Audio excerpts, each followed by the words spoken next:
I am really excited because today I am joined by the Tiffany Lee Bymaster. Some of you guys know her as Coach Glitter. Dude, I'm so excited you're here. I think I am so excited. I'm I trying not to be goofy and giddy because I am. Oh, totally be goofy and giddy. I'm goofy and giddy that you're here because I think I told you this when the first time we chatted. I was like, I used to see you at events and I totally wanted to go over and be like, hey, hi, and I just didn't because I was such a baby and I'm so introverted and awkward. And now we're friends. So it's so awesome. And how funny is it that I'm I am the poster child for introverted and awkward as well, which just invites the rest of us because I think the majority of us are the same. And we just think we're the only weirdo. And I'm like, no, there's a whole club of us. So never feel like you're just too weird or too awkward or too shy. I'm actually not shy.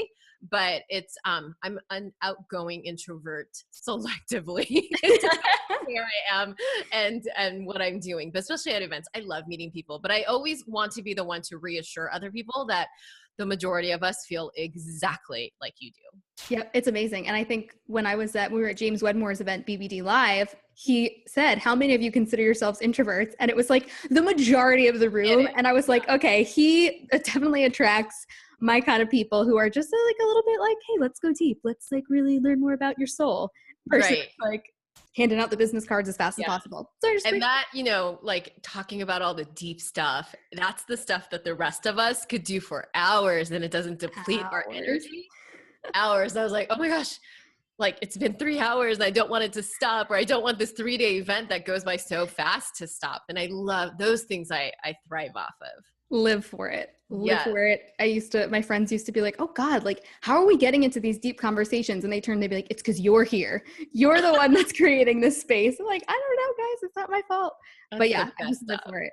Awesome. Yeah. So some people may be jumping on that don't know you. So why don't you give us a quick intro into who you are and what you do?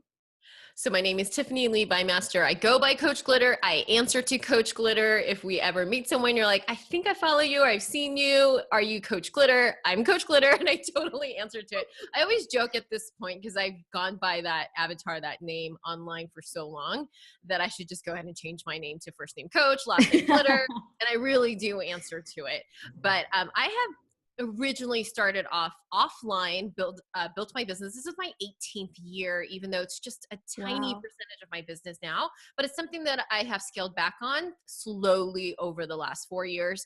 But I've worked as a professional makeup artist, wardrobe stylist, and set designer, working on big production shoots for films, and then went to television. I worked on every bad reality show that bad as in really good, but you're kind of embarrassed to admit that you watch them, that kind of bad. All the housewives, all of the dating shows. I have to ask, what is your favorite housewife, or what is your favorite series of the housewives? I like Orange County because I live in Orange County, and they were all really nice when I worked on this show. I worked on Bachelor and Bachelorette. That was not fun.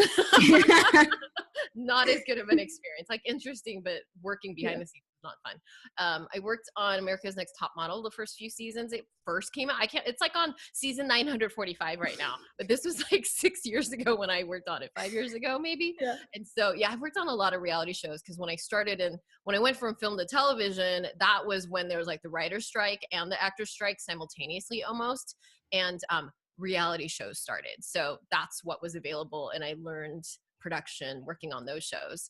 But I then met a lot of people who are in the social media online marketing space, and then I became a personal makeup artist, stylist to some really big top names that I've been working with for years and years and years. Some of them over 11, 12 years, a lot of people behind the scenes, and I'm not a name dropper, so I don't need a name drop, but lots of guys too that you would never suspect, but people who are speakers, who are conscious of their brands, who just want to feel confident. It's not about looking a certain way, but just not having to worry about, will I be completely sweating and pitting out in this shirt on stage? And so I actually work with a lot of guys and a lot of CEOs and people who are big in the online marketing space, which then totally exposed me to all of the possibilities of things that I didn't even know was a thing. And so I started building my online brand and business probably around the end of the MySpace days. I created a blog on MySpace, and it was just strictly makeup and styling back then. And it would honestly be a way for me to answer the questions that I got on repeat all the time, almost to the extent where it was like bugging me. Is this the longest bio ever? No, oh my God, this is great. Okay, good. By the way, I just love to talk, and I'm like to the interview part. This is just me. So $14.92, and in the MySpace days, I started there, and that's where I went to Twitter. Twitter was big, and then Facebook started.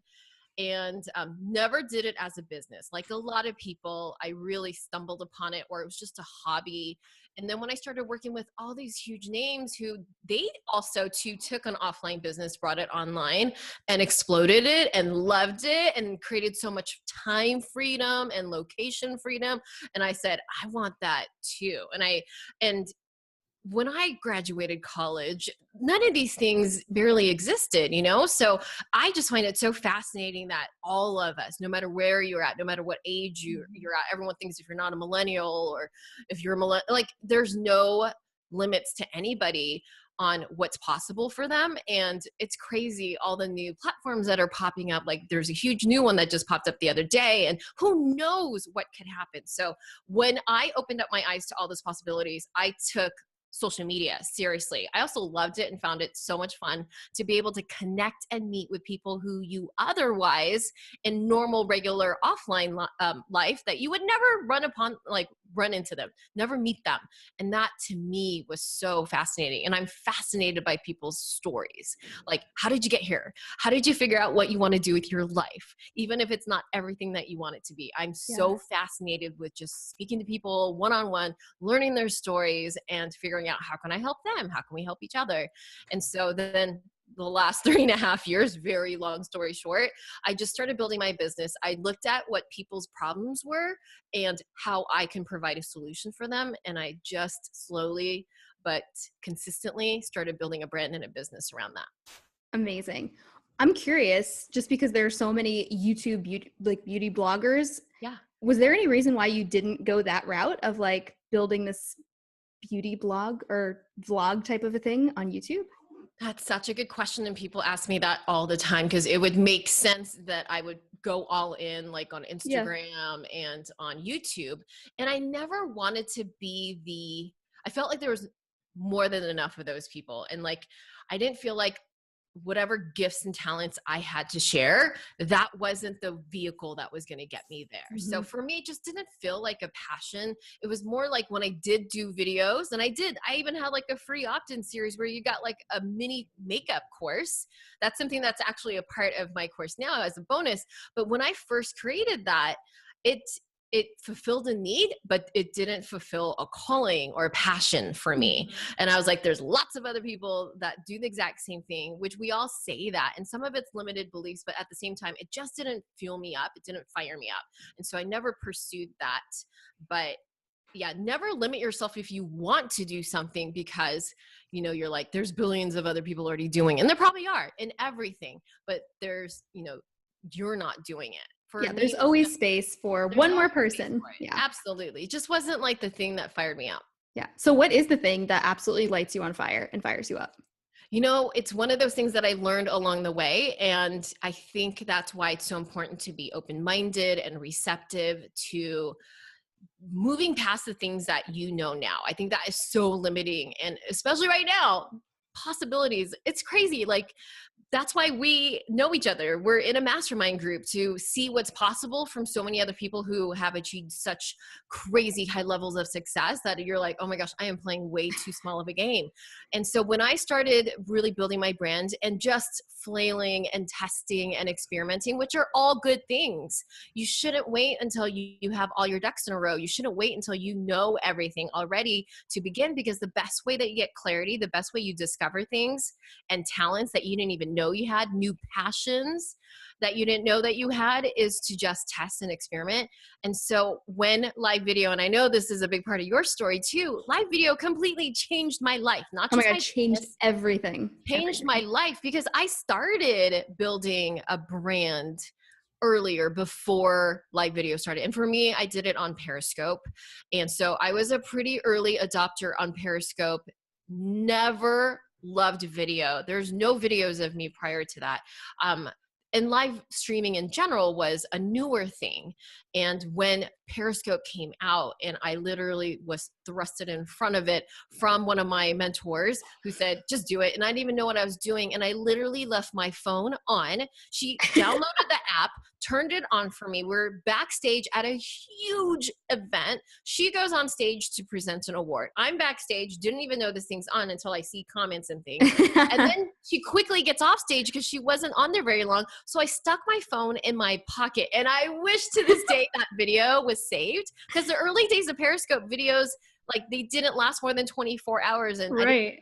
It was before you could even download them or save them. Like, there was another app that you had to use, but that didn't even come out. So I wish, it's the dumbest, funniest, best learning lesson anybody can start type of video. And I wish we had it, but that's what happened. And from then on, I actually went on camera and completely changed. I found a voice that I didn't have prior to live video. And because I did so much practicing time speaking, I'm not a naturally good speaker. I was a stutterer for most of my life, especially in elementary school. And when I get really excited or nervous, I talk too fast, and I've learned to become a better speaker. Still not perfect. And I don't think you have to be perfect for people to find you engaging and relatable, and for them to say, me too. And essentially everything that we do online with building our brands and attraction marketing or content marketing, all the things we're doing to build our visibility so we can help more of the right people, is to have people say, wow, I totally get it. I feel just like you, and me too. And because for me, live video was such a big part of my awakening, of my really coming into who I was always meant to be, and discovering it so much, I feel like not too late in life, but like much later in life, having done so many different things, that I realized just this last year of being in James's mastermind group that in the last retreat, we had Jonathan Fields there. And he's like, there's lots of ways to figure out what your passion and your purpose is. And most likely you'll do these exercises and it might help you get there. Oh no, not only did I get, like lightning bolts and everyone could see that I had a moment, and I was like, I'm a compass, not just for myself, but I'm a compass for other people who feel lost. And I was just like, I don't know exactly what I'm going to do with this information, but it gave me just enough guidance and hope and the purpose. And I think your passions will always evolve and change. I think people waste so much precious, energy not doing things because they haven't discovered that huge passion yet. And our passions will evolve. But if you look at your life, all of the things that you've done so far in your life, A, give yourself some credit. And B, when you go back to see all the things that you've overcome, the fears, the accomplishments, the failures, the learning lessons, the things that you decided you no longer want to do, and that got to, wherever you're at today, there's a lot, and we never give ourselves credit, but there's probably an underlying theme through all of those things. I look at my work resume. When I was in college, I thought I was going to be in law enforcement. I thought I was going to be like 21 Jump Street, and then I was going to go, I was actually. Wait, that's hilarious. I know. It's like that's why it's like this, and that's why I'm a compass. But my resume is cuckoo crazy, and I've done so many things to like find myself. And I'm very proud of my age. I'm in my early 40s. But when I was in my 20s, I could have never guessed I would be doing what I'm doing today in my early 40s. Those things didn't even exist. Yeah. There was no Facebook. You couldn't even imagine it. There was no live video. There was, other than unless you're on the news doing live news. There wasn't, all the things we're doing today didn't exist not that long ago. So who knows what is next? But I think it's a constant practice into learning who you are, doing things that are scary. I cannot tell you, I literally was shaking. I would be simultaneously shaking, teeth chattering, sweating. Why so much sweat? So much sweat. Oh my gosh. Why? My first live video, I think I paced around my house for like 20 minutes, tried to rehearse everything I was going to say, was like blotting my makeup and had like paper towels under each armpit, just like trying. That's what it was. And so, having done so much video now, I obviously thankfully don't have to, or maybe it's not that obvious. Thankfully, I don't have to go through that process, but it's just a muscle that you build. And I love what you said before about that, you know, you don't have to be perfect on live video. I would actually argue and say that people can't relate to you if you're being perfect on video. And yet so many of us were like, I want to have the perfect presentation. I don't want to say anything wrong. But from a background in live theater, those are the best moments when it's just no one knows what's going to happen. Random things are going wrong. That's when the audience is there with you in that moment of co-creation, and they can really start to connect with you. It's beautiful. So I'm so glad you said that.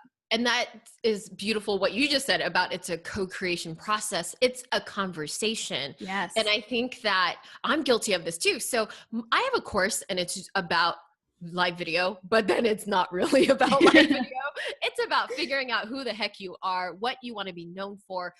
We all know personal branding, right? But it can be so daunting because it's made out to be such this big thing. And just like finding and pursuing your passions, you don't often know exactly what your brand is about.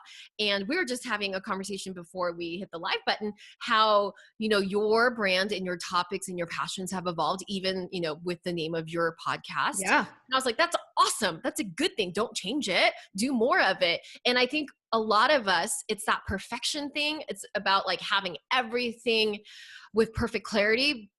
That's preventing you from starting, which is the very thing that's going to actually get you more clarity. And so what I love about live video is that it's not perfect. What I love about live video is that things can happen, that you can completely forget what you're saying in the middle of your sentence and you don't have to worry about editing it out, because it happens to all of us because we are all humans. And when I was doing like the first many months of Periscope, people are like, oh my gosh, I've been following your blog for so many years, or I've been following you on Instagram and Facebook, but having never done a video, they're like, this is the first time I know what you sound like. This is the first time I've seen you like moving in a video and not a photo. And the connection, wow. I mean, that for me is my number one driver why I do what I do. It's that co-creating. It's the connection, the conversations, learning not just to, even though it's so much I want to share and I always have so much I want to teach and share, that it's not about me. And that takes that whole weight and just the expectations of showing up a certain way. It lifts it off your shoulders knowing that you're showing up so you can help somebody else. It is about them. And I think people who really show up to serve in whatever type of business you're in, they are the ones that win in the long run. They are the ones that people flock to, because it's not just this giant ego show and it's about me, and listen to me and I'm just going to preach to you and or whatever it is. But yeah, teach people stuff, but then ask them about it and have conversations and speak with them, not at them. And I learned that slowly through literally hundreds. I've done over 1,000 live videos now. We've lost count. Wow. So it is an instrumental part of not just my brand, but the way that I teach, the way that I serve, the things that, you know, most of them aren't even public because they're in my private groups, they're inside my coaching groups or in my course. And so it's a great way to connect with people. And it's a different medium than just creating recorded content. If you are a teacher, a course creator, it's great to combine all of it. I love that we're reinventing how we teach other people in the online space, that courses are constantly evolving, that I have in just 16, 17 months time, I've had 1,300 students that I've helped. My course was born on Periscope by accident. I completely vetted my audience for all of the information. And in the beginning, guess what it was about? It wasn't about like figuring out who you are and what your passions were. In the initial stages, and this is how much it's evolved 180 degrees, thankfully, was about how to look cute and how to look your best and how to make a pretty set. And that's what people asked for initially. And what I found was, okay, I have these students, I have these beta students, and we all look good. And we have nothing to say. Well, it's so funny because when I used to teach a lot of live video stuff, and everyone wanted to know, what equipment did you get? Oh, I can't afford that. Oh, what set are you using? How do you do this? And it was all about the physical stuff. And I was like, it's like taking a mediocre singer and throwing them on a Broadway stage, expecting that to make them a star. There's a lot of other things that go into it. And I was like, there's some inner work that needs to happen. And there's some actual like content. That's really what it's about. Like if the content's not there, it doesn't matter how pretty it looks. They're not going to stay on. So And that's why I say like my course is about live video, but it's so not about live video. It is like putting yourself, and for many people, I fully understand because it was me too, and I'm sure for you as well. It was one of the scariest things that simultaneously lit me up and wanted me to like run away, hide under the covers. But there was something bigger that just made me show up every day. It was that response that was automatic. Even in the beginning stages when you have literally zero live viewers or one, or it's your mom, but you're practicing. And so many side effects, positive side effects of doing live video on any platform is that you will become a better speaker. You will get clarity on what other people want. You will maybe create like your next best-selling book or your course, or things that you literally could not have even bet money on or guessed you would be doing have been born on live video. And that's just not my story or your story, but literally I've coached over 1,300 people as students, over 10,000 people who have done, I made up challenges on the fly on Periscope. That's where my challenges came from. Like people know, like if you look on Twitter, I've got 2 hashtags on there that have like 20,000 people that did my little challenges that I made up. And now I do them with much more strategy and organization and planned out and all of that. But I had to start somewhere. Like it was janky, but it worked. And I could not have gotten to where I am today had I not gone through all those fumbling stages where it was ugly and messy, but it was fun and I did it anyways. And did I get any haters? No. People that just figured out quickly whether they liked me or they didn't like me, and they found someone else that was better suited for them. I don't call those haters. I call those people who are just learning lessons. And I'm like, I just bless and release. And I hope they find the people that they better connect with. But we get all those scary stories about why we can't do the thing that freaks us out. But the thing that freaks us out the most truly is, and I know it's so cliche and we see it all over Facebook and plastered on Instagram, but it is true. The things that scare you the most is probably the thing that you need to do. Amen to that. It's the thing you need to do 100%. And having done 1,000 live videos, are all of those going to be perfect? Are there going to be mistakes? It's like, I think people, they try to avoid that feeling, whether they're afraid of rejection or embarrassment. And so they'll do almost anything to avoid having to feel that. And yet they're missing out on all of this momentum. There's going to be some that are duds, but the more you do them, I'm sure you even find now that you probably don't have too many duds these days, or even like, oh no, I do all the time. Even this. Oh, really? I'm sure I've stumbled over my words about 900. Well, no, I don't mean like stumbling over words, but more just like where a video completely tanks, where you forget everything or you get totally distracted, like a true flow. I am experimenting with Instagram Live right now, and it is humbling. It's so humbling because I do love my very structure. I have more structure to my Facebooks.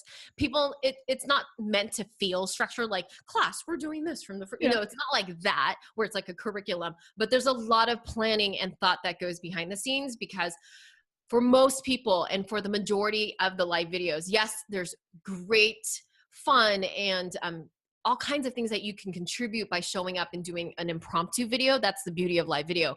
But in most cases, 85-90% of the videos I do are not impromptu. There is planning, and there is, I don't do scripts. I was like, people are asking me, do you use what's that thing called? A prompter? Like a teleprompter? Like, teleprompter. I'm like, for a live video? No.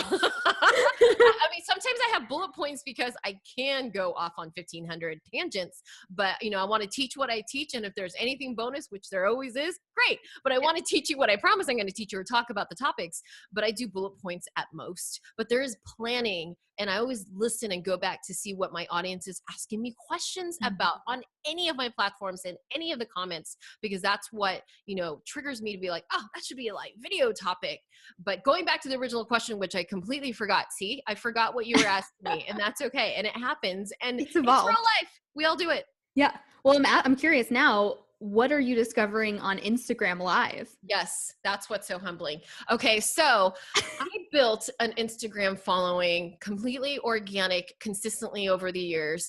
And a lot of those people are more interested on the things that I'm not really about today. And so like they're strictly makeup or styling, and they just want to see pictures of sparkly, beautiful shoes. And I'm like, let's talk about things that are deeper. And so your audience is evolving. They don't unfollow really, but they're not really engaged with you either. And that might be part of the, part of a algorithm issue as well. And so I've been really engaging and showing up more purposefully and consistently back on Instagram, because I do see there's some possibility there, and I'm experimenting with this whole IG live.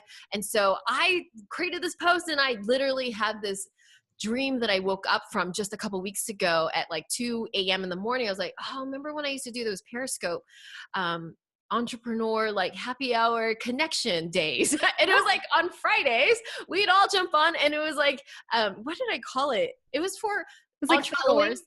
Huh? Like a networking party. Yeah, it was a networking party, but I was like, because most people don't want you to jump on their live videos and talk about what you do and pimp yourself out, right? Like, don't do that. That's actually no. But I created a space where we did it in a cool way to literally find other people to do videos together, or podcasts or guest blog, and like just tell the world what you're about. Nobody sold anything. It wasn't about talking about what you sell or what you offer, but it was about sharing, hey, I exist in this space, and this is what I do, this is who I serve, and this is how I help. And that was the basic premise of it. It was huge. Thousands of people would show up on Fridays, and all I would do is like play music and be the hostess. Wait, that's so fun. That was all it was. And it was my most popular Periscopes. But Periscope didn't last forever, really didn't last very long at all. And so I had that dream epiphany in the middle of the night, and I was like, let's try that on Instagram Live, because now there's even a better component on Instagram Live where, yeah, if you're shy, you can just kind of go in and pop in and talk about what you do, just comment, copy and paste it, put it in there a few times. Or if you want to be brave, and I will hold your hand, whether you're still scared of doing live video, you have yet to do your first one of any kind on any platform, or you just want to give Instagram Live a go, I was bringing people on. So the first week that I did it, it was great. I had lots of people who were on, like the comments were flying, and I was like, you guys, this doesn't save. It only lasts 24 hours like the early days of Periscope. What do you have to lose? And I will hold your hand. So I had 5 people jump on live with me, went great. Now, the last one that I did last week, it's only been 2 times that I tried this.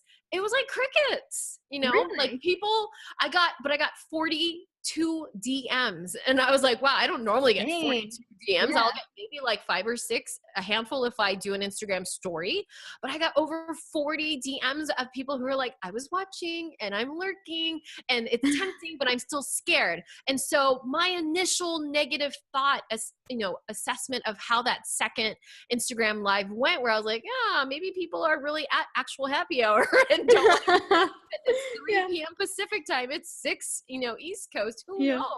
So I was like second guessing myself, and I was like, oh, wait, they are watching. They're just need to tiptoe into it. So I'm going to still experiment. I don't have to commit to it. I don't have to marry myself to the idea, but it is worth experimenting. And some of the best ideas happen when we experiment. Some of the best ideas happen when we filter through the other 85 that fail. But if you get that one that works, oh my gosh. All you need is the one. Oh yeah, I'll do that all day, every day if I can filter through the bad ideas to get to the one good one. It's kind of like ads, right? That's how Facebook ads and Instagram ads work the same way. You got to fail a lot, but it is worth it to discover that one big win. Do you have a big epic fail moment of a specific time in your business where you were just like, in the moment, it felt like the biggest failure, but hindsight, it was maybe like the best thing that could have happened? Everything. I know when you've been in business for 18 years, it's like, which one? Here's the thing. I've made so many mistakes, and I can look back and laugh, or even if I'm like not laughing because it's still not funny, it's still a good learning experience. Of all those hundreds, if not thousands and thousands of mistakes that I've made in my entire career, none of them were detrimental, and none of them held me back from being eventually turning into who I have become. And who I am today is not going to be who I am tomorrow. Aside from illegal or unethical mistakes, really, there are no failures that will completely ruin you. And we in our very imaginative brains, and we're so creative, we think all the worst case scenarios, right? And we think all of those things are going to ruin us, and they don't. aside from illegal or unethical. Sure. But everything else, they're going to build your muscles. They're going to build your courage muscles. I always say that they're going to build your courage muscles. And I truly think we have an epidemic problem online on social media, especially with all this perfectionism that we are creating. That's a complete facade, especially like I feel the pressure of having to have beautifully photographed magazine quality photos. Otherwise I don't post. And then what happened last year, I stopped posting consistently, maybe once a week, where I used to post all kinds of stuff and I didn't feel that pressure. And sometimes when you know too much, it becomes a hindrance to you. And it did for me. And so I'm overcoming that and I'm just posting without needing to check on how many likes and comments I have, because I go back to, if I can help or serve one person, that's reason enough to show up. Can I improve my photos? Can I improve the quality of the, what I'm writing? Yeah, I'd still put thought into it, but I shouldn't stop doing those things because it's not perfect. And even for me, it totally held me back a little bit, but it is a facade. And I think it's really, I love that even though we kind of have that pressure on Instagram to make it look just right or just so, or a certain style, or, oh my gosh, that's not the right filter. But then on Instagram stories, it's a whole nother story. Different. I love that. I mean, yesterday you saw me, I was like, oh my gosh, really need to wash this hair. Cause when your hair is like 80% dry shampoo and it cannot take another day of dry shampoo, there's like, I washed my hair for you. Yeah. Oh, I did too. Yeah. Yeah. And then I had like, zit cream all over my face and, I was like, whatever. But I got so many people want the behind the scenes. They want to see who you are. And that's the magic. It's amazing. Once you start to kind of step out from behind the professional photos, I think those are absolutely important to establish yourself as a thought leader and an expert. It's like, okay, I take myself seriously. But then to also have that other side of just being a real person, being a human, that's everything. People want and need that from you, because that's, I think, where the biggest connection really comes from. And one thing that you've done so incredibly well within your business and your community is the level of connection that people feel towards you. Like, you don't just have followers, you have raving fans. You have people who are so incredibly loyal to you, they will follow you to the ends of the earth. So I'm curious, how did you start to cultivate or curate that type of a community? It definitely evolved over time, but now that I look back, I think that happened because it was the thing that was missing for me. Like, I wished I had connections like that. I didn't in my life, both offline and online. And when I started diving into personal and then business development and wishing I had other people I could talk about this new stuff with, which is just like making my brain explode, and I would get super excited. And the people that were in my life at that time were like, oh my gosh, what cult did you join? What are these live events that you're going to? Yeah. Sharing your excitement with people who have no idea what you're talking about. It's not that they don't respect what you do or they don't appreciate it. They're just not in it. They're not living it. They're not experiencing it. So why would they have that same level of passion? Well, It really does start to diminish your own flames. And so I created the thing that I wish existed in my life that didn't. And so I figured, okay, I know I'm a little weird. I know I'm the way that I am, but there's got to be other people like me. And it turned out I was right. There was lots of people like me. And so I created communities based around other people who were learning about social media marketing for the first time, learning about branding, learning about everything that I was literally learning about myself in real time before I was an expert in it, before I was perfect in it. I never called myself a coach, but people said, you're the best coach that I've ever met. And I was like, but I didn't do the coach things and go to coach school. and go to coach school. Yeah. Right? But that's what happened. And I actually learned those things. And I don't say I'm an expert in it, but I do have experience and real life learning experience working with actual people. And I think so many of us are holding our potential back because we don't have the letters behind the name. We can get them. I'm always learning. That's why I'm in a mastermind now. That's why I'm still investing in the right programs and courses that are going to get me to that next level, that are going to fill in the gaps and the holes. But I didn't wait until I had all of those things. And so I learned the way that many people learn, in real time with real people, experimenting, failing. And because at the core of what I wanted to do was create connection and community, because I knew that we were going to do better. We're not going to, buy a course and never finish it. We're not going to actually be those people who buy tons of all the things and never do anything with it, because that drives me bonkers. Yep. That I taught people how to finish, that I taught people how to implement, because those are skills that sometimes many of us never learned, or it's been a really long time since we've been in any kind of like educational setting. And how do you do an online course when the same button will open Facebook, or you open a different browser and you actually do the work? And so I taught people those things and I coached them through. And I've had so many people that have created all different kinds of success, whether it's personal or they've created $1 million businesses, everything in between as well. And I just stepped into it. And, you just don't know what's going to happen until you do it. Yeah. Well, it's such a good little nugget that you just shared, that really all you did, and I shouldn't say all you did, what you did was you found what you felt was missing and you created it. And I think sometimes people really overthink, what should I put out? Well, is this out there already? Like, am I doing the right niche? Should I change my expertise? Am I expert enough? And it's like, just fill the gaps. And you don't have to necessarily be an expert, like you said. It's really about, okay, how do I just show up and serve people? And maybe instead of considering yourself an expert, a quick reframe for someone might be, just contribute to the conversation. Right. I find that to be so much less, there's so much less pressure around that, Yeah. And that's exactly what I did. I never said, I'm the world's #1 expert in teaching you how to be fabulous on live video. I might feel that in my head. It might be true, but there's so many people. I have very close friends who teach what I teach, but we teach it very differently from very different perspectives. And, I'm never going to be the person, or not right now, I should say never, but I am not the person, just like you said earlier, that emphasizes get these tools, get these, get a DSLR, that you need the best camera to go live. No, I'm the opposite. I'm like, that thing in your hand right now, let's do that. Yeah. And I will teach you how to figure out where to get the best connection, because it's annoying when your connection's bad or when your sound's bad. Because right now, next door, the gardeners are here, and there's things that you just got to do what you got to do, because gardeners happen or sirens happen. I know you're in New York, so there's sirens. Sirens. I live right by LaGuardia Airport. So when I'm sitting and recording, it's like I have to stop, wait, and then it goes like plane, like moped guy who's doing seamless delivery, truck that flies by, neighbors walking up and down the stairs. So there's just constant noise, but it's like you roll with it. But anyway. It's like #gardener problems, like, it's like the entrepreneur life.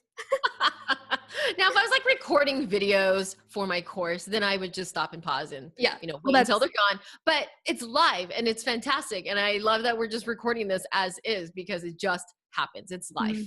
But so many people hold themselves back because it's that perfection.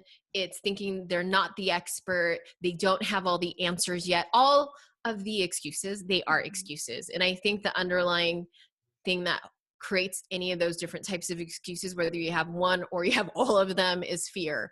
And it's that fear of what could happen. And I'm the same way. I think I was born one of the most total worry wart.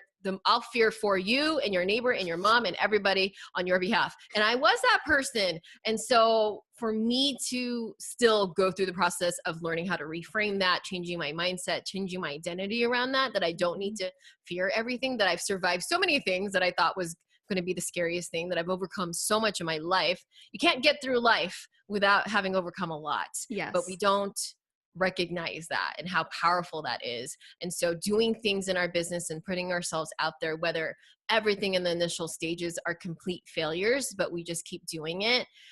It's so true. Like anyone that's out there doing anything big, all of the people that we look up to, the people who are the creators and the ones that create products and services and things that didn't even exist, like Amazon, they all started off in their garages really humbly with no money and in debt, and having had other businesses that failed. It's like, how many times did they fail?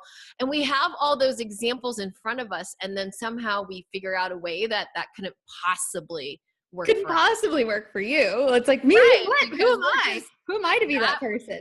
Right. And so we come up with all those things. But I read the book Big Magic, which thank God it came out right as I was toying with the idea and starting to create the content. And it was a long process of me finally like testing out my product, my one and only product that I have that has completely evolved and changed over the years. But that book came out as I was creating everything and second guessing and wanting to like table it and forget it. And let's just go back to doing production or just blogging or whatever it was. Why would I do a course? Why would anybody pay money to learn from me when there's so many other people teaching video or live video, or there's so much free content on YouTube? Why would they ever want to learn from me and in exchange for actual money? But that book came out, and Big Magic still to this day is one of my top 3 favorite books because it completely reframed how I look at fear. And Elizabeth Gilbert says, fear is your protector. Fear is there to make sure that you look left and right before you cross the street. But it is up to you whether or not you allow fear to, she uses the car analogy, like fear is allowed to be in the car with you, but you are the driver. Fear is not even allowed to touch the radio. If you need to stick fear in the trunk, you do that, but fear is not allowed to drive. It's always going to be there. It's your protector. It wants to keep you in your safe place. It wants to keep you in your comfort zone. But we all know that nothing good happens there. So I don't try to get rid of fear any longer. I know it's supposed to be there. I don't waste my time or my energy getting rid of something that's not going to go away. Instead, I reframe it knowing that it's just there to keep me safe. But what I'm going to do is going to be so important that it's worth the risk. And again, unless it's doing something unethical or illegal, the decisions and the things that you do and make and create and try, nothing is going to be detrimental. Nothing is going on your permanent record. It is what it is. And you can, if it is a fail, you fix it. That's how we get better. Oh, so good. So freaking good. Amen times 100. I have to ask though, so you've developed this mindset and this, you've been able to reframe and create this outlook when you are taking people through courses, because this is the thing that you are just a ninja at, getting people to complete courses. And I think this is something that a lot of people struggle with. And Sherry, who's watching live right now, she said, so how do you follow through with courses? And I know from, you know, working with so many women in that way as well, one of the biggest things that comes up for a lot of people is, oh my gosh, I'm just so overwhelmed. And I feel like that's like the entrepreneur word for stress. It's like, no, you're stressed, you're not overwhelmed, and you're scared. But that's that sounds way sexier. It's like, just pass it off. So I'm just curious, what are some of your best tips on finishing courses? I think one of the best things to finish courses is to start with the right ones, because there are so many courses out there. And so maybe some of us are guilty of being course junkies. I really do vet where I'm going to put my time and where I'm going to learn at this point, because we are inundated with a lot of content. We are inundated, like there is no shortage of content right now. And I think you have to be really careful who and what you invest in and make a commitment. It's a commitment to myself. It's an integrity thing. If I'm going to spend, it's not about the money for me so much. It's about spending time to do something that it's a commitment thing. It's an integrity thing.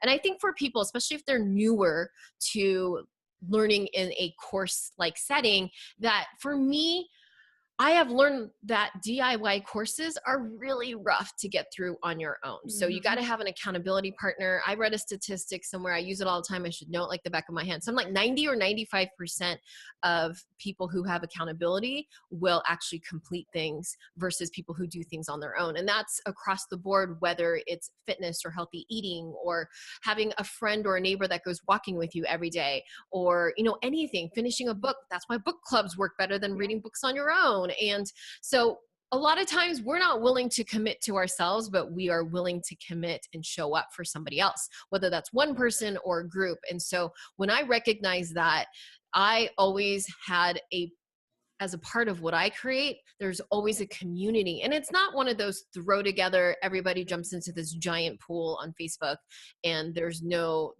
actual purpose or intention behind it.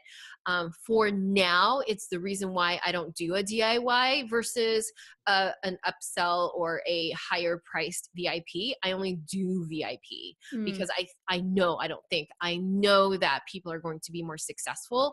And again, some of the residual side effects of that is is to have the community connection, which will help you to stay with the course, like finish the course. And then also simultaneously having the accountability to show up, not just for yourself, but other people. It makes it more fun as well. So it's not just information, but you're enjoying the process of it.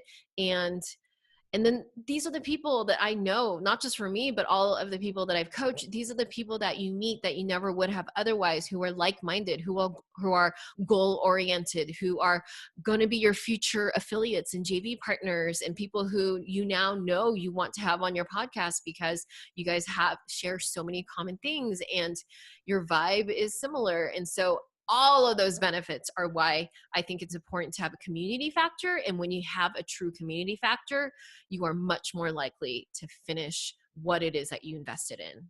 So true. So true. And I think some people are watching live going, oh, wait, I think I need to get an accountability partner. Oh, and for sure. Yeah. I've over the years had so many different success partners or accountability partners or business partners. What do you have any tips on how to actually find somebody who's at your level or above? Because one thing that I found, not to toot my own horn or anything like that, but just saying honestly, I always found that the people that I had initially partnered with, I grew out of them pretty quickly. Yes. And so one tip that I would give is if you do find yourself growing out of an accountability partner, don't be afraid to go and connect with someone new. You shouldn't be in a position, if it's an accountability partner, where you're necessarily coaching them. Right. You want to make sure that it's a two-way street. So that's my little tip, but I'm curious, you probably have so many good nuggets. The reason why I don't match up random people in any of my groups, and I've had some people are like, oh, I wish you did that. And I was like, actually, you don't. And you're happy that I don't, because let me tell you, matching up random people never works. It just doesn't, no matter what level of experience and success you have in your current business, or you're building something, or you're already super successful. It just doesn't work. But what I do is I encourage people to vet each other. I call it entrepreneur dating, because just like you would date other people, don't jump into bed with them right away. Get to know each other first. And so again, integrity thing, don't commit to being somebody's accountability partner that you haven't done a little bit of research. Research them. Like, be that crazy girlfriend that like looks at all their social media and do a little bit of spying, because I'm super protective. And the more I've been doing this and through experience, I've become even more protective of my inner circle of the people that I surround myself with, because energies are contagious. I don't want your thing if it's not something that I want in my life. That I want what you have and you want what I have, and it's all a good positive thing. And yes, we have rough days and experiences, but in general, I want to be really protective about who I spend the most time with. And so people who I'm going to be spending more time with as an accountability partner or business partner or any of those things, even those people, I'm going to do a little bit of research. I'm going to see what their business is about. And yeah, if you're already killing it and you've got courses and you're doing all the things and you're like, I'm not going to purposely pick somebody who I'm going to end up coaching them, because that might make my ego feel really good and feel like I'm super smart and know all, everything. Yeah. That's not going to get you further. And so it needs to be mutually beneficial. Maybe they don't have quite as many followers. Like, I don't evaluate someone's success online by the number of their followers, because I see people do really weird things right now on Instagram and Facebook where I'm like, oh, wow, you grew your followers by 8,000 people in the last 3 weeks on Facebook, and they're all non-English speaking people and men, and you work with women. How's that going to help you? Like, that makes you feel super popular. It's like the social proof, but it doesn't get to your bottom line, and it's not even really social proof. Yeah. Because if you dig a little, you're like, it's not really even social proof then. But okay, if that makes you feel better. But I've learned that's not what you look at. And so sometimes you're scared to approach people because they have X number of followers and you only have this much. It's truly about quality versus quantity, and a little bit of social proof as well, because we do build our following count as we consistently build our brand. If it's important to us, we do. So there's a lot of different things that I look at. I look at what I always look at if we're a good connection, because if they stand for things that I don't, obviously we don't want to be associated with that. And, you do a little bit of research is my best thing. And then when you approach them, this is so important. Don't make it about you. Figure out how you can be of service to them, even though you're in the same course. If it's that type of scenario that you're asking them, hey, I think that your brand, and prove that you did a little research. I love that this, or I read your book, or I listened to 3 of your podcasts, and I think that your core values are in alignment with mine. And I would love to partner up with you. How can I help you? How can I, promote your latest podcast? If you approach it with that versus, hey, I really like what you're doing, and I think that you should partner up with me because you're going to be so good to help me get in front of your audience. Like, Yep. people do that. It sounds so crazy, but every single day I get emails from people who are like, can you promote me? Like, is the first sentence. And I was like, I'm sorry, I don't even know your name. It's like, we haven't even done a virtual handshake yet. Right. And they're like, hey, I see that you've taken so much time and money and effort to grow your brand, and you have a really great audience. Here's my brand new business that I haven't even sold anything yet. And it's not even in alignment with my style or what I stand for, but could you promote me? Can you talk about it on your show? Can you talk about it on your podcast? Can you send it to your list? Yeah. And I'm always like, so I don't even know how to answer. So most of the time I don't anymore. I was like, don't even reply. But when someone does a little bit of research and they show that you have, not only is it flattering, but it showed that they did a little bit of the legwork first. Mm-hmm. And so, of course, wouldn't you be flattered and more likely to get a yes? You will. And so I think that's how you approach people the right way, whether it is to gain opportunities to pitch yourself to be on a podcast or a show or a guest blog, any of the things that you're looking to, which we all do, but just do it the right way. Such good advice, because I think, as anyone's brand starts to grow, you are going to want to put yourself in front of maybe some people who you see as higher level. And there is some those are some good do's and don'ts, because some of the stuff that comes into the inbox can be a little bit scary. Sometimes it's like, oh God, no, don't send me that. And I just I don't know, I feel genuinely bad because I'm like, they're doing the best they can with the information that they have. But it's like, I don't have time to sit and send them an email back explaining why this is not a good pitch. Try again in a few months. It just. Right. Because those emails turn into a reply and another reply, and then you're coaching them. And, you have to focus on who has invested with you and how precious your time is. And so I used to feel really guilty about that, but I was like, no, I'm actually not offended, but I'm kind of offended.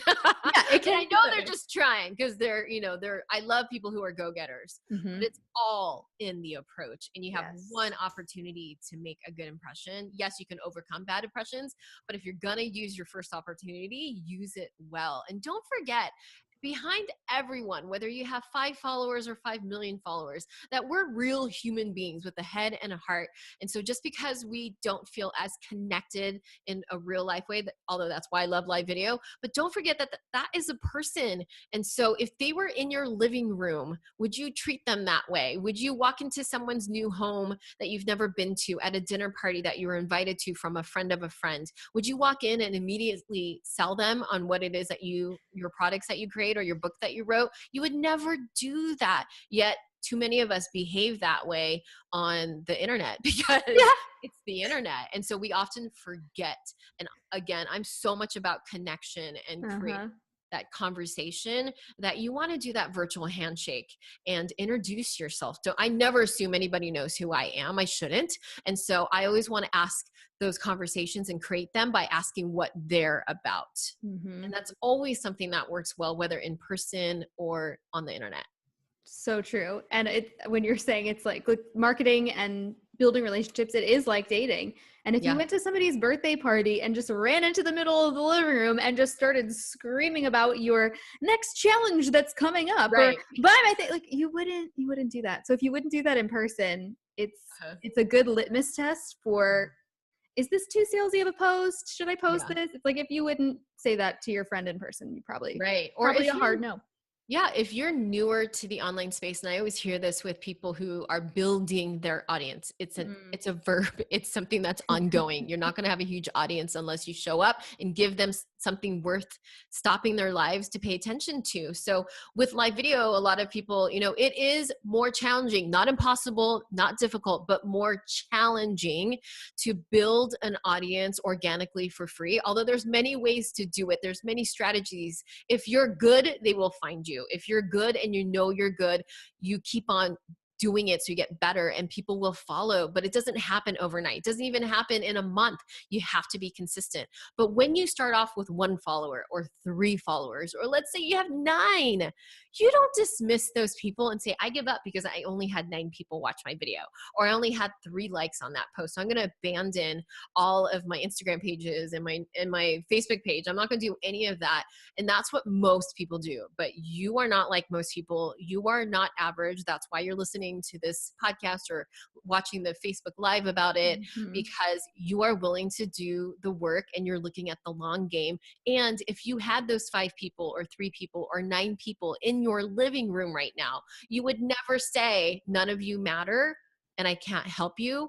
And what I want to put out into the world won't help at least one of you guys here. And when you picture those people in your living room, you're going to look at your audience online differently, knowing that you can not only help them, but you're learning so much about how you can help them, what's working, what's not working. And guess what? Like we talked about earlier, most of what we're going to experiment with isn't going to work. But how are you going to figure out, how are you going to dig out the things that do, unless you show up and you mess up and you fail and no big deal. You just do it again and you get that information. These are like, you just dropped like 5 tweetable moments. Oh my God. So good. I hope everyone's got their pen and paper out, because yeah, you need to think about that one, sit on that for a little bit. I want to respect your time, but I am curious. Yeah. What is the legacy that you want to leave? Oh, wow. I simply want to be known and remembered, period. And if they do remember me, I want people to remember me as someone who helped other people, who helped them to see their greatness that we all have, the gifts that every single one of us has been given, but it is a choice whether we discover them and do something with it. That would be the most amazing legacy that I can leave behind. So good.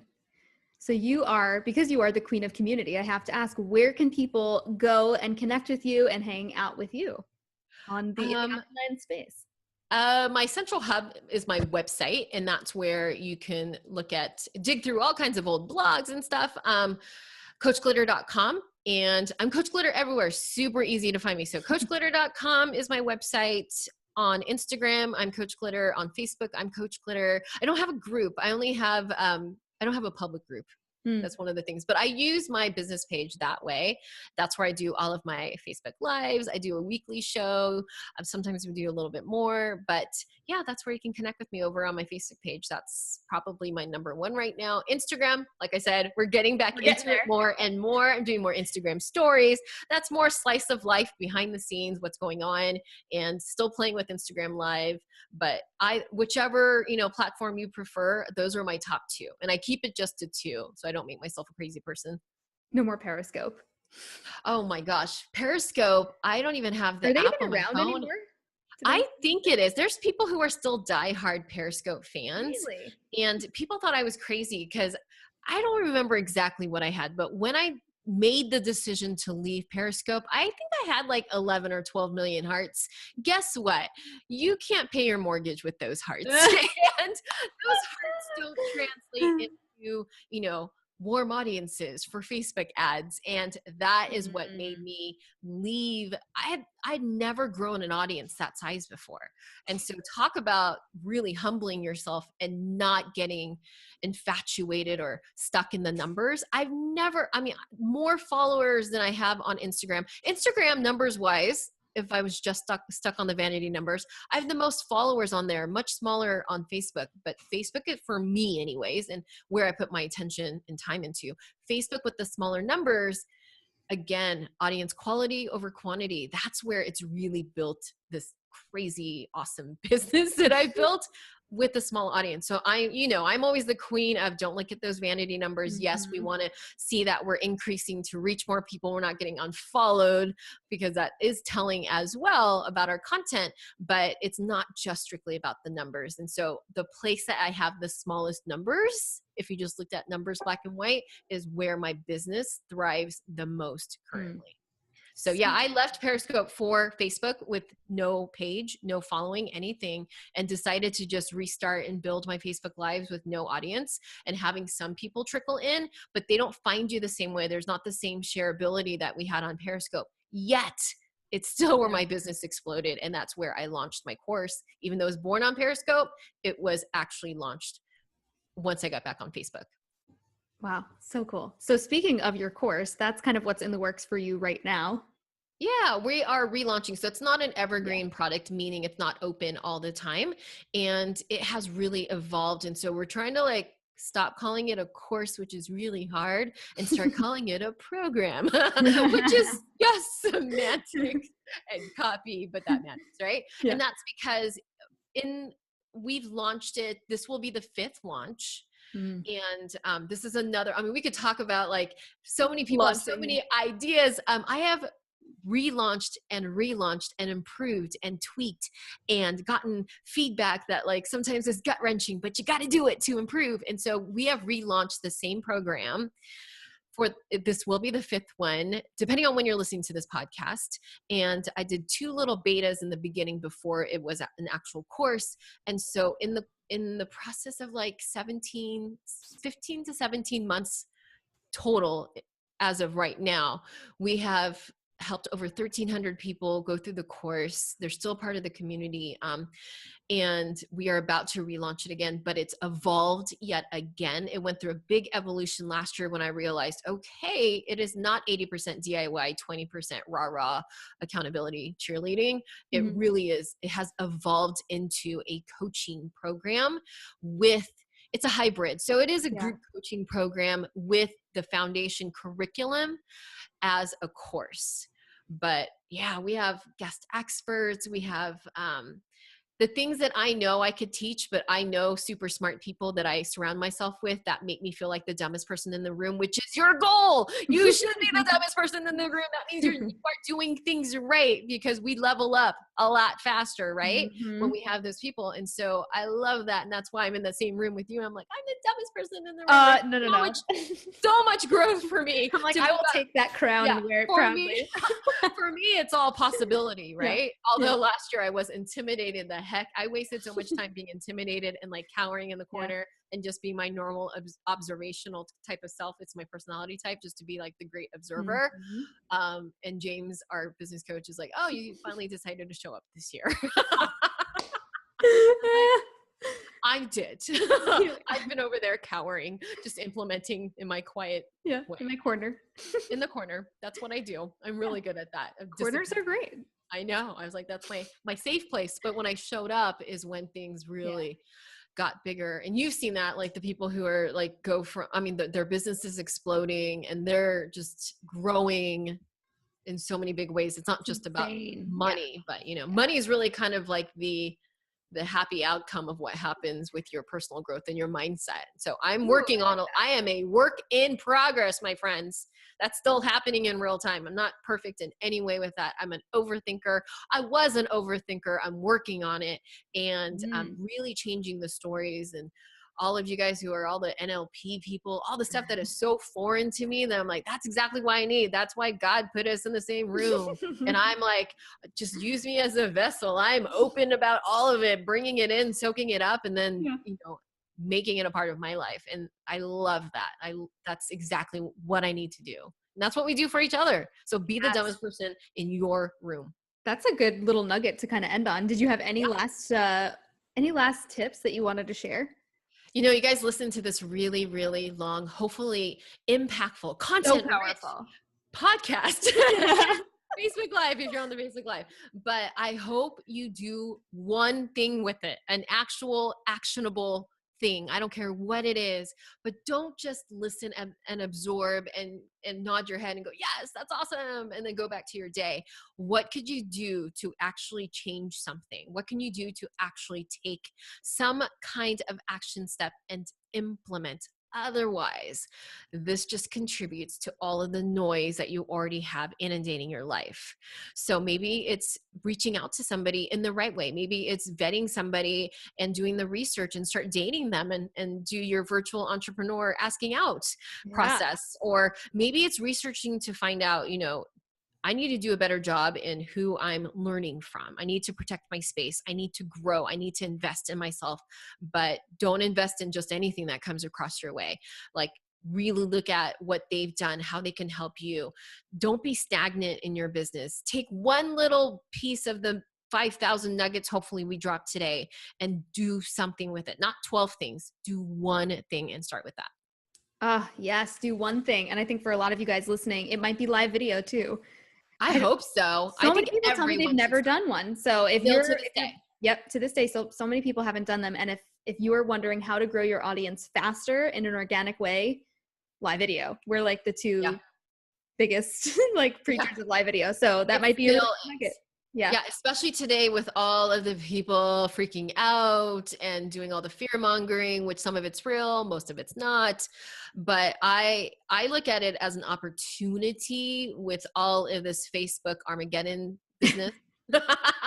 People are asking me, I'm like, I don't even know what you're talking about. Maybe I should know, but I just don't subscribe to that. I just don't feel. I don't either. For me, it's all possibility and all strategy and marketing and pivoting and, and expectation of what we're trying to build, these million and multi-million dollar businesses on rented land. Play by the rules, you guys, and know the rules and figure out how you can work the rules. And so for me, my reach hasn't gone down, but it just depends on how I show up as well. So if I don't do a Facebook Live once a week and it's been 10 days, my reach goes down. I do one, goes back up, So, and it's all organic. I rarely run ads unless we're getting ready for a launch. So I'm not someone, I know you're the same as well. Most of my business so far has been built organically. So it's not always going to be that way. And I'm not going to be able to get to the next results that way. And we have ramped up Facebook, just paid advertisement in general. But when I hear all those people whining and crying and freaking out, I don't participate in that. I figure out what can I do, what's working. And you can't just do a live video for the sake of doing a live video and being like, hey, I'm here, have nothing to say that's worthy of listening to, and stopping your lives to listen to my video or watch my video. You have to have a plan. Like, winging it doesn't work anymore. This is not Periscope. It's not a live video only platform, even with Instagram. But business building reasons, for those of you who are building brands and real businesses and expanding what you're currently doing, I don't understand how one could do that well without using live video as a part of their strategy, if not a big part of the strategy. And the time to learn to be good on video is not when you're beginning a launch for the first time or a relaunch even. That is a whole lot of stress, you guys. Not a good time to begin something totally new. Yeah. No, you want to do, it's practicing. It is learning to become a better speaker. It is all the things we talked about earlier. Yeah. So that is not the optimal time to do it. Yeah, if you need to do that, do it. But just don't set yourself up for huge expectations, because that's a lot for anybody to embark on, to launch something and to do live videos at the same time to promote it. And it's not really respectful to your audience to all of a sudden show up and be pitching. You kind of have to earn the right. That's a really good point. That is a really big thing that unfortunately I think a lot of people do. I see a lot in the newbie space as well, where it's like, okay, I'm here. I've just started this business. Buy my stuff. It's like, well, hold on. Who are you? What do you do? You got to give a little before you make the ask. Yes. I love when people go to my website or my pages and they're like, I think you're successful, but what the heck do you sell? Yeah. It's probably because I'm not selling anything. So, and there's nothing wrong with it. I could sell, what's that saying? Ice to an Eskimo. Is that offensive? Maybe we shouldn't use that. But I have no problems with selling. I think that when you have full conviction and believe in what it is that you promote, whether it's your own products or you're part of a network marketing company or you're creating your own thing. When you create your own thing, it's like your baby, right? So you really believe in it. But I have no problems with, I have been a salesperson my entire life. We are all salespeople, whether you believe it or not. When you are negotiating for your home, whether you're negotiating for your kids to get a better teacher in their school, we are all salespeople. We just don't want to be the icky used car salesperson, that stereotypical type of salesperson, but we are all salespeople. salespeople in some form in our everyday life, whether we do it as a business or not. I have zero problems with selling. I love selling because I believe in what I do and I know it's right. It's exactly the right thing for the right person. And so I love when people tell me they have no idea how I make money. Sometimes that's a good thing. Sometimes that's not a good thing. But I think they mean that because 80% of the time I'm giving, I'm teaching, I'm helping, I'm creating conversations. And when I do have a live launch, which is just a couple times a year, then they're all in. They've been waiting for it. And I feel good about it because in the background, I've been coaching the people that have invested with me and I've been refining and becoming better and improving. And then when I bring it back out again, I'm like, you guys, this is only happening for a week. If you want in, here you go. I still do the challenges and I'm starting a challenge soon. So depending on when you listen to this podcast. So, I said, oh, yay. Yeah. I love to do challenges because again, it's a way for people to figure out if I'm the right coach for them. Yep. And I'm not offended if I'm not. And it also helps people get their first few live videos in or refine their videos. I give a lot away for free, knowing that it's not even the tip of the iceberg on what I give and teach in my paid courses. So everybody should walk away from my challenges going, I feel like I owe her some money. Or I don't even know if I need this course, but I just want to give her money because I'm so grateful. And the thing is, sometimes they think they don't need the course and that is just bad messaging from me. But I love that they feel that way. Yeah. As long as they know they don't know everything. There's so much more to learn, so much more. But I still want you to have a great experience. And it's a way, I love challenges for launches. I mean, we can go another 4 hours on this. I know. I know. You have to just shut me up for like, this is so long. But last final thought, the reason why I still do challenges right now, never have even done a webinar. I know, what a weird way to market yourself. Just be weird. Not that I won't ever do one, but it's because I love giving people that live experience and it's a way for them to test drive me. I get it because I only want to work with the right people who I know are going to be an asset to my community and not that one person that just is not a good fit, who could ruin it for the rest of us. And I've honestly never have had that in all of my groups, whether it's groups of 30 people or 300 people. I've honestly never had that. And so it's a way to attract the right people. Take the time to date. Take the time to do the harder type of launches that require more of your time because it will be worth it for you in the end. So true. And you will absolutely refine your higher level systems. I think when you do that organic marketing stuff in the beginning, that was my experience as well. So I think that's such a good point. And now I have to ask, when is the Coach Glitter podcast coming out? You know what's so funny? I love being a guest on podcasts, but it is not even on the short list of goals to create one. You could even just repurpose your lives. I know, but yeah, it's just not on the current year plan right now. But I love being a guest. So vet each other. So anyone who's looking for a guest. I've been a guest on several. I love being a guest. I was terrible my first interview. I could do video, but I couldn't do, this is so much better for me because I was staring at a white wall and then I would literally kept on forgetting what I was saying in the middle of what I was saying. So even being a guest on a podcast, or if you're starting a podcast, because it's not too late on that. I loved your episode on that one that, nobody's good at anything in the beginning. Look at your early stages of anything you've ever created. First YouTubers who are like the biggest YouTubers, they're all terrible. And I think you just have to know that, accept it, and allow yourself to, I always say, just suck less every single time you do your new live video. That's your goal. Not to be great yet, but just to suck a little bit less. It just reframes it just enough so that you're like, okay, I think that's doable. I can do that. I can do that. I could suck a little bit less. Yes.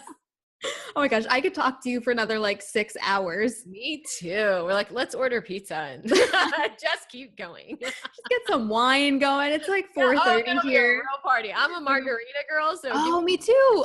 Spicy margarita. Oh, that'd be a whole different kind of show. Those. Did you try the purple lavender margaritas in Laguna? I did. That was really. I could get those. Were dangerously good. For those, there was a mixologist, and she was just a ninja. And as a previous bartender, I had some serious respect for her level of mastery and skill. Yes. Like, so good. So good. But anyway, okay. Well, thank you so much. I freaking adore you and I love hanging out with you, and you just bring such a wonderful, lovely energy into the world. So I appreciate I'm so excited to be going through this whole year-long journey with you in the mastermind. I know. So, all good things. And I heard we're also speaking together soon. We are. Oh my gosh. So many good things. So many excited. good things. So we're going to be hanging out all this year. So maybe you'll have to come back on the podcast and we'll do like part 2 of like I was gonna show up anyways. You're like, oh, I thought I already had my invite. Next week, same time. Yeah. Oh my goodness. All right. Well, thank you guys, everyone, for listening in today. For those of you who are watching, thank you for being here. And we will see you guys next time. Have a good one. Bye.